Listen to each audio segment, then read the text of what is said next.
Dites-moi un peu comment est-ce que vous faites lorsque vous avez une relation avec quelqu'un et vous arrivez à un point où ce n'est plus possible de continuer. La seule solution pour que les deux survivent dans ce monde-ci, c'est d'arrêter la relation. Est-ce qu'après ça, vous parvenez quand même à garder une relation où vous parlez, il y a possibilité de communiquer, ou alors ce sont des relations d'animosité et inimitié jusqu'à la mort. On en parle dans Elixir ce jour et nous allons parler de l'art de se séparer avec classe.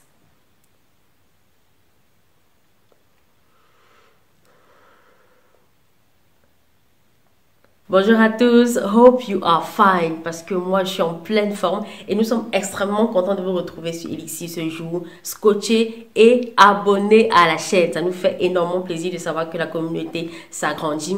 Vous avez vu dans l'introduction, nous avons dit, nous parlons de l'art de se séparer avec classe. Dites-nous en commentaire comment est-ce que vous vous comportez avec vos ex, comment est-ce que vous vous comportez quand les relations que vous avez, les relations dans lesquelles vous êtes beaucoup investi ou pas, se terminent. Quel est le type de relation que vous entretenez avec cette personne-là, avec qui vous avez été en relation amoureuse. Il faut savoir que lorsque deux personnes se mettent ensemble, c'est parce que mutuellement, il y a un intérêt commun à partager. Des émotions, des sentiments ou alors une relation. C'est parce que les deux trouvent leur compte dans cette relation amoureuse-là. Maintenant, au cours du chemin, lorsque vous cheminez ensemble, vous pouvez arriver à un niveau où après avoir partagé des moments magnifiques, après avoir planifié peut-être même votre vie ensemble, après avoir parlé de projets communs, vous vous rendez compte que sur des éléments cruciaux, des éléments importants de la vie, vous n'avez pas la même vision et vous arrivez à un point où la seule solution importante et ultime pour vous, c'est de se séparer. Il faut savoir que vous avez le droit d'arrêter une relation si vous estimez premièrement qu'elle est toxique pour vous, si vous estimez qu'elle ne comble pas vos attentes, si vous estimez que vous n'êtes pas heureux ou alors épanoui. Vous avez tout à fait le droit d'arrêter une relation qui ne vous rend pas heureux. Et c'est de la même manière que l'autre en face a également le droit de faire pareil. Maintenant, le fait d'arrêter une relation en premier, ce n'est pas un palmarès. Le fait d'arrêter une relation en premier va forcément mettre l'autre mal à l'aise. Qu'il ait raison ou pas, ça ne fait jamais plaisir de rester et de se rendre compte que l'autre ne veut plus être avec nous. Vous avez partagé beaucoup de choses ensemble, vous faites mutuellement partie l'un du quotidien de l'autre. Alors arrêter une relation, c'est se mettre en tête qu'on va reconstruire un certain nombre de choses. C'est dire que on va se séparer de quelqu'un avec qui on a eu de bons moments. C'est se séparer de quelqu'un avec qui on a été également habitué.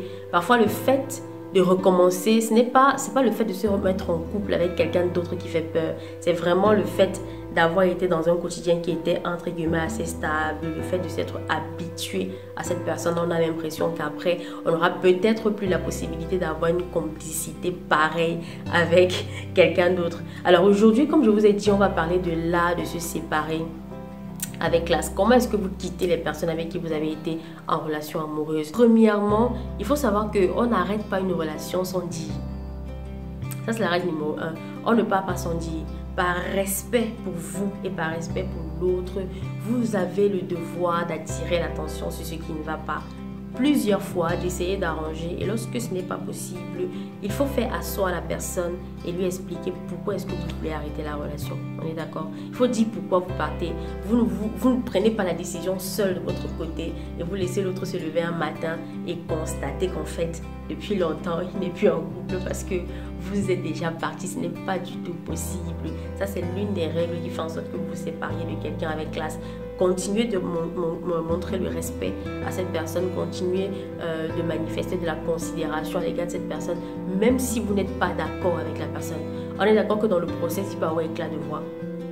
Il peut avoir éclat de voix parce que lorsqu'on n'est pas content, lorsqu'on parle et qu'on ne se fait pas écouter, ou bien lorsqu'on constate qu'on n'est pas écouté, il peut arriver qu'on crie dans ça. Le fait de crier, de s'énerver, de se fâcher ne veut pas dire que vous devez partir sans dire pourquoi est-ce que vous partez et laisser la personne simplement dans le suspense. Alors là, pas du tout. Alors, deuxièmement, lorsque vous arrêtez une relation, que ce soit vous qui ayez sollicité que la relation s'arrête ou l'autre, que vous soyez fautif ou pas, quand vous avez décidé d'arrêter une relation, mettez de la distance. Même si c'est pour un temps, mettez de la distance.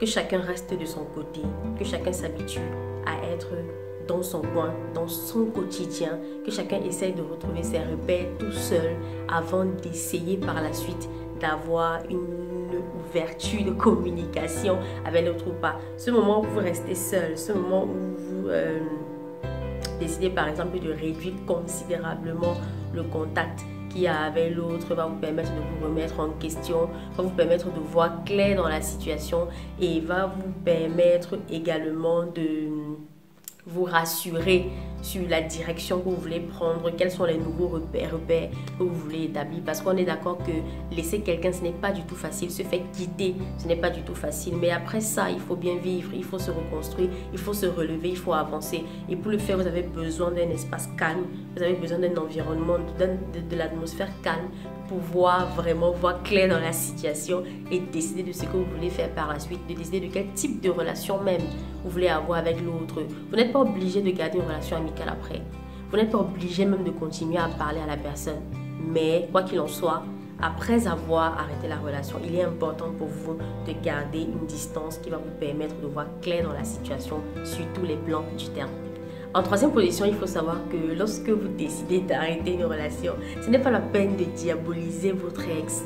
Ce n'est pas la peine de diaboliser la personne, de diaboliser la relation que vous avez eue. Dans une relation, quand c'est terminé, il y a toujours chacun qui a sa part de responsabilité. Même si votre part de responsabilité n'est pas grande, déjà que la notion de grandeur de responsabilité, c'est vraiment relatif et c'est en fonction de comment les deux ont vécu leur relation. Chacun a sa part de responsabilité.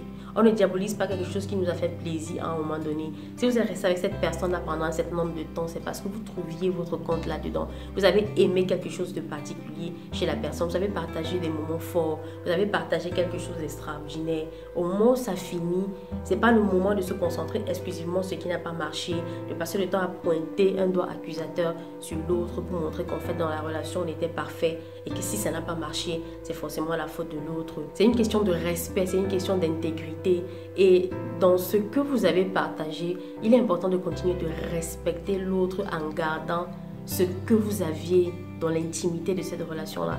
Quand je parle d'intimité dans la relation, je parle particulièrement de secrets personnels pour l'autre, ce que la personne a eu à vous dire parce que vous étiez peut-être sa petite amie ou alors parce que vous étiez son petit copain, peut-être son fiancé. Tout ce qui a été privé dans votre relation doit rester privé. Je vais prendre un cas simple. Si je prends le cas des personnes mariées, on est d'accord. On va prendre un cas un peu atypique, on va prendre un peu quelque chose d'épique également. Si vous vous êtes séparé de votre conjoint ou alors si vous êtes séparé de votre conjointe parce que elle était accro au sexe, prenons un cas comme celui-là. Est-ce que vous pensez que c'est une bonne chose pour vous de passer le temps à raconter aux gens, gars, attends, moi je peux pas continuer de rester en relation avec cette fille. Est-ce que tu sais, moi j'arrivais plus à dormir, j'arrivais plus à travailler, j'arrivais plus à rien faire dans la maison. Cette fille, elle est accro au sexe ou alors ce jeune homme, il est accro au sexe, c'est pas possible. On ne peut rien faire d'autre dans la maison que ça. Écoutez-moi un peu. Personne n'aimerait par exemple que certaines faiblesses comme ça ou alors certains traits de caractère comme ça soient révélés à tout le monde. Vous devez continuer de respecter la personne en gardant privé, en gardant pour vous ce qu'il a partagé un jour avec vous parce qu'il avait confiance en vous. C'est extrêmement important. C'est pas la peine également de partir raconter à tout le monde que c'est vous particulièrement qui avez arrêté la relation. Arrêter une relation, c'est pas un palmarès. Arrêter une relation, ce n'est pas... il n'y a rien, c'est pas un trophée en fait. C'est pas un trophée, c'est pas une médaille. Vous arrêtez parce que vous avez des mobiles, vous avez des raisons qui pour vous sont valables, tant mieux. Mais même dans cette démarche-là, quand vous décidez de quitter la vie de quelqu'un, restez respectueux, restez reconnaissant pour ce que vous avez partagé, mais surtout respectez également l'intimité de cette personne. Si vous n'avez pas trouvé votre bonheur avec la personne, c'est pas un problème. Une autre personne pourra trouver son bonheur avec cette personne-là, donc c'est pas la peine du tout de diaboliser cette personne-là, vraiment pas du tout. Il faut savoir que lorsqu'une relation finit, forcément, elle laisse un vide dans la vie de l'un des deux. Ça va forcément laisser un vide. Ça va forcément laisser des séquelles, parfois de la culpabilité. Parfois, vous allez beaucoup réfléchir. Parfois, vous allez vous remettre en question. Parfois, il y a une introspection qui se fait où vous avez l'impression que vous avez mal fait les choses. C'est de votre faute si vous aviez fait ci, si vous avez fait ci. Ou ça, si vous vous étiez comporté de telle ou telle manière, peut-être les choses seraient différentes. On est d'accord. Mais quoi qu'il en soit, actuellement la relation est terminée. Il faut regarder devant et voir ce qu'il faut faire. La première des choses à faire, c'est que vous devez accepter la situation. On accepte que la relation est terminée. De deux, vous devez peut-être culpabiliser. Non. Arrêtez de culpabiliser par rapport à la situation. C'est un fait qui est là, la relation est terminée. Elle ne continuera pas, on est d'accord? La troisième chose à faire, c'est vous pardonner. Vous devez vous pardonner pour ce que vous avez mal fait dans la relation. Vous devez vous pardonner pour n'avoir pas peut-être bien géré si selon vous, vous êtes fautif à un certain niveau. Vous devez vous pardonner pour ça. Vous devez pardonner à l'autre si peut-être la personne n'a pas compris vos façons d'agir. Si la personne vous a également fait du mal, vous devez pardonner à cette personne-là. Pardonner pour libérer votre cœur. Pardonner, c'est le début d'une magnifique reconstruction. Si vous ne pardonnez pas, si vous ne vous libérez pas, si vous ne laissez pas la possibilité à votre cœur d'encaisser de nouvelles choses, d'expérimenter de nouvelles choses, vous allez passer le temps à stagner et rester connecté au passé qui ne vous aide plus en rien parce que l'ex, il est passé. Et si il ou elle a décidé que la relation est terminée, ou du moins si vous avez décidé de laisser la personne, c'est que la personne ne correspond plus à vos standards. La personne ne correspond plus à ce que vous voulez, alors vous devez laisser tout ça dans le passé et choisir d'avancer. C'est le moment de prendre soin de vous. C'est pas le moment de se laisser aller parce que vous vous sentez mal et tout. Il y a un moment où vous allez faire le deuil de cette relation-là. Mais après, s'il faut que ça aille, c'est vous qui décidez que ça aille en prenant des décisions qui vont vous aider justement dans le sens de la reconstruction de votre soi, ok? Parfois, à la fin d'une relation, vous perdez confiance en vous. À la fin d'une relation, vous pouvez également trouver que votre estime de vous-même a été fragilisée. C'est vous qui prenez la décision de reconstruire ça, de rebâtir ça. Et quand cette relation est terminée, il n'y a personne en face qui va choisir de se mettre en couple avec une feuille. Ok?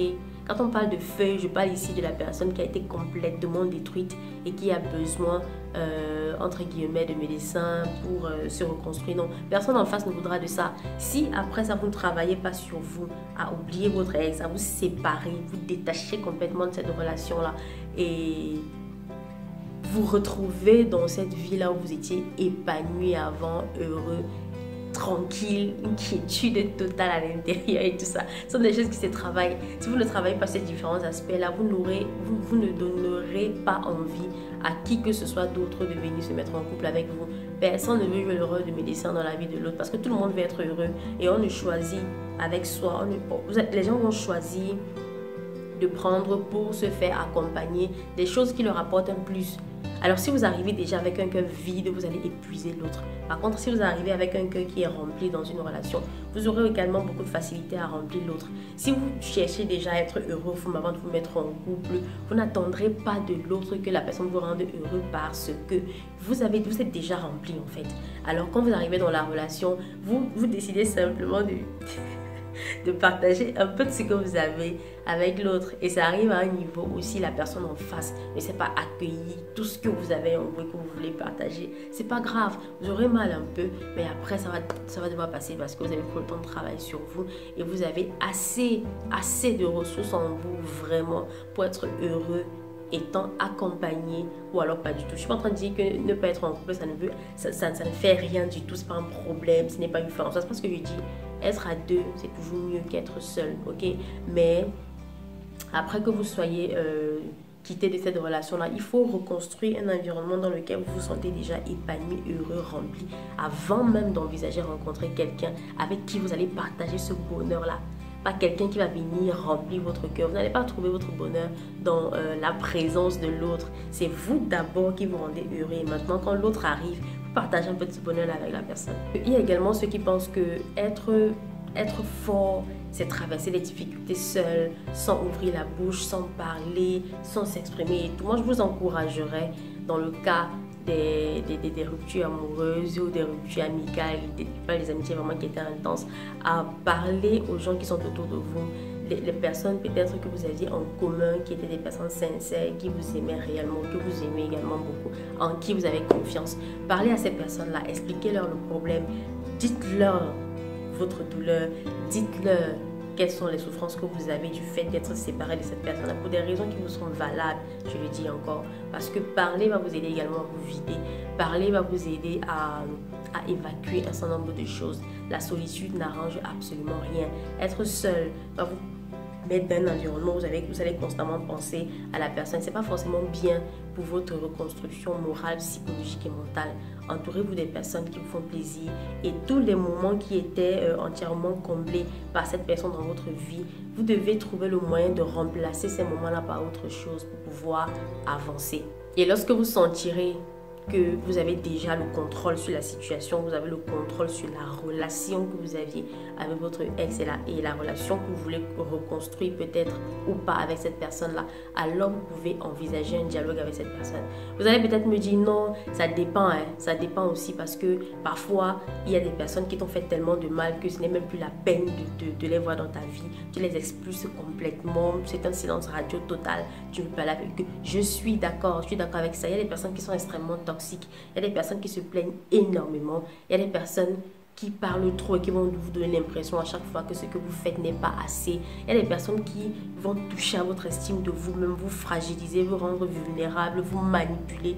Et quand vous vous rendez compte de tout ça, vous avez simplement envie d'arrêter la relation et de ne plus continuer du tout. Je suis d'accord avec vous. Encore, que ce soit dans le cadre des relations amoureuses ou même dans la vie normale, il n'y a pas de mode d'emploi. Ce sont des choses qui se font vraiment au feeling, en fonction de ce qui vous rend heureux ou pas. Ça veut dire que si vous êtes dans une relation, vous décidez d'arrêter, les mobiles doivent être vraiment clairs. Et si les mobiles sont vraiment clairs, ce sont des raisons qui vont vous aider à supporter et à traverser la rupture avec classe. Quoi qu'il en soit, quand la relation sera terminée, si la relation est terminée, je vous souhaite beaucoup de courage, mais continuez de respecter l'autre, même si vous avez décidé de ne plus parler à la personne. Oui, ne plus parler à la personne, ce n'est pas de la bassesse. Parfois, c'est pour vous protéger, vous. Et c'est aussi un signe de grandeur de se dire, je ne veux plus avoir telle personne dans ma vie. C'est vous, c'est votre choix, ça aussi, c'est vous que ça regarde et ça contribue à votre épanouissement. Alors, c'est génial. On est d'accord? Mais quoi qu'il en soit, vous ne diabolisez pas l'autre, vous continuez de le respecter, vous continuez et également de lui accorder de la considération, même si c'est une personne qui ne fera plus partie de votre vie définitivement. Et si à jamais vous devez recommencer à parler avec la personne, il faut que les choses soient vraiment claires. Il y a des personnes qui sont très manipulatrices. Après que vous vous soyez reconstruit, ces personnes-là vont vouloir revenir dans votre vie pour ressemer le bordel. Peut-être pas tous. D'accord? Mais il y a certaines personnes qui sont extrêmement manipulatrices, que ce soit des hommes ou des femmes, qui vont revenir dans votre vie pour des raisons vraiment qui ne sont pas du tout catholiques, des raisons qui ne sont pas louables. Alors soyez vigilants. Soyez vigilants, mettez l'accent sur vous-même, sur votre épanouissement, sur votre bonheur et donnez la possibilité également à d'autres personnes de vous rencontrer, de tenter des choses avec vous. Je voudrais rappeler ici là que je ne suis pas en train d'encourager le divorce ou quoi que ce soit. Moi, je suis en train de parler des personnes qui sont ensemble, qui n'ont pas forcément sauté le pas pour le mariage. Parce que lorsqu'on est marié, ce sont des choses qui sont extrêmement compliquées et on ne décide pas de se marier pour divorcer. C'est la raison pour laquelle le choix de la personne avec qui on va faire équipe dans le cadre du mariage est tellement important. C'est tellement important parce que ça va éviter justement qu'on soit dans le genre de réflexion dans lesquelles on est maintenant. Et même si ce sont des personnes qui sont déjà mariées, qu'il arrive que vous ne reconnaissiez plus peut-être le conjoint en face parce qu'il y a des habitudes que vous n'aviez pas remarqué au départ, peut-être la personne a bien caché son jeu ou pas. Maintenant, vraiment, ce sont des choses qui se font au feeling. Vous rencontrez des personnes de votre entourage qui sont assez matures, qui vont vous conseiller sur la démarche à adopter dans ce sens-là. Il y a des personnes qui sont très sages, qui sont très intelligentes et qui sauront comment vous guider. Voilà, nous sommes parvenus à la fin de la vidéo. J'aimerais que vous me donniez en commentaire les différentes démarches parfois que vous avez lorsque vous arrêtez une relation avec quelqu'un. Est-ce que c'est complètement la guerre ou alors vous trouvez quand même le moyen de garder votre équilibre, votre quiétude intérieure, de traverser la rupture sans problème et de parvenir peut-être par la suite à entamer encore une communication avec cette personne, ou alors simplement vous pardonner, vous laisser la personne dans son coin, son souci. Quoi qu'il en soit, arrêter une relation avec classe, c'est d'abord pour vous, c'est pas pour l'autre.